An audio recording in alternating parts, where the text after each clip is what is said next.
नमस्कार, आप देख रहे हैं एनबीसी हिंदी और मैं हूं आपके साथ मयंक तिवारी। आज स्वामी विवेकानंद की 158वीं जयंती है। स्वामी विवेकानंद की जयंती को देश भर में राष्ट्रीय युवा दिवस के रूप में मनाया जाता है। दूसरे राष्ट्रीय युवा संसद महोत्सव के समापन कार्यक्रम में प्रधानमंत्री वीडियो कॉन्फ्रेंसिंग के जरिए शामिल हुए।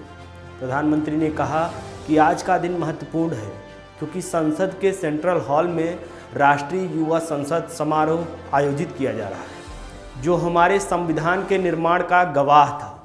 स्वामी विवेकानंद को लेकर प्रधानमंत्री ने कहा, स्वामी विवेकानंद के विचार हमें प्रेरणा देते हैं। समय गुजरता गया, देश आज़ाद हो गया, लेकिन आज भी हम देखते हैं स्वामी विवेकानंद का प्रभाव अब भी उतना ही है। स्वामी विवेकानंद ने भारतीयों को ताकत का एहसास कराया। प्रधानमंत्री ने राजनीतिक दलों का नाम लिए बिना कहा कि राजनीति से वंशवाद को खत्म करना है। प्रधानमंत्री ने वंशवाद को लोकतंत्र का सबसे बड़ा दुश्मन बताया। प्रधानमंत्री ने कहा कि अब सरनेम के सहारे चुनाव जीतने वालों के दिन लदने लगे हैं, लेकिन वंशवाद का ये रोग पूरी तरह खत्म नहीं हुआ है।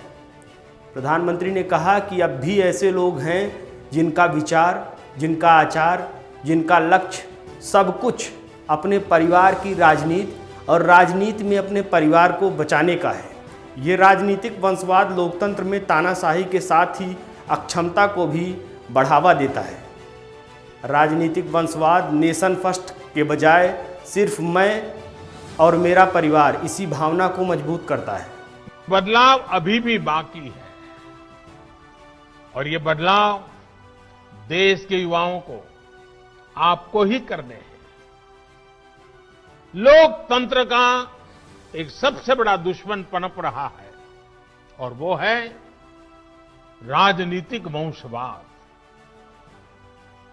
राजनीतिक वंशवाद देश के सामने ऐसी ही चुनौती है जिसे जड़ से उखाड़ना है। ये बात सही है कि अब केवल सरनेम के सहारे चुनाव जीतने वालों के दिन लदने लगे हैं, लेकिन राजनीति में वंशवाद का ये रोग अभी पूरी तरह समाप्त नहीं हुआ है।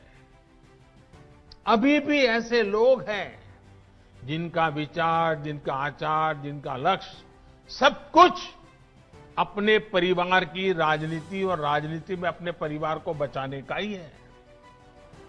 साथियों, ये राजनीतिक वंशवाद लोकतंत्र में एक नए रूप के तानाशाही के साथ ही देश पर अक्षमता का बोझ भी बढ़ा देता है। राजनीतिक वंशवाद नेशन फर्स्ट के बजाय सिर्फ मैं और मेरा परिवार, इसी भावना को मजबूत करता है। ये भारत में राजनीतिक और सामाजिक करप्शन का भी एक बहुत बड़ा कारण है। वंशवाद की जगह से आगे बढ़े लोगों को लगता है कि अगर उनकी पहले की पीढ़ियों के करप्शन का हिसाब नहीं हुआ तो उनका भी कोई कुछ नहीं बिगाड़ सकता। वो तो अपने घर में ही इस प्रकार के विकृत उदाहरण भी देखते हैं। कोरोना संकट को लेकर प्रधानमंत्री नरेंद्र मोदी ने कहा कि आपदा से सीख लेकर आगे बढ़ना जरूरी है। आपदा में संयम और साहस की जरूरत होती है। स्वामी विवेकानंद की जयंती पर गृहमंत्री अमित शाह ने अपने ट्वीट में लिखा, भारत के ज्ञान, संस्कृत और दर्शन को विश्व भर में दिग्विजय कराने वाले स्वामी विवेकानंद की जयंती पर उन्हें कोटि कोटि नमन और देशवासियों को युवा दिवस की शुभकामनाएं। स्वामी जी प्रगतिशील और प्रेरक विचारों को आत्मसात कर देश के युवा भारत को फिर से विश्व शिखर पर पहुंचा सकते हैं। राष्ट्रपति, उपराष्ट्रपति, प्रधानमंत्री ने आज स्वामी विवेकानंद की जयंती पर उन्हें श्रद्धांजलि अर्पित की। एनबीसी हिंदी स्वामी विवेकानंद को बारंबार नमन करता है।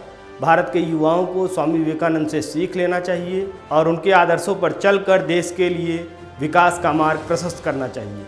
देश और दुनिया की तमाम बड़ी खबरों पर पल पल की अपडेट के लिए देखते रहिए एनबीसी हिंदी। और हाँ, लाइक, शेयर और सब्सक्राइब करना ना भूलें।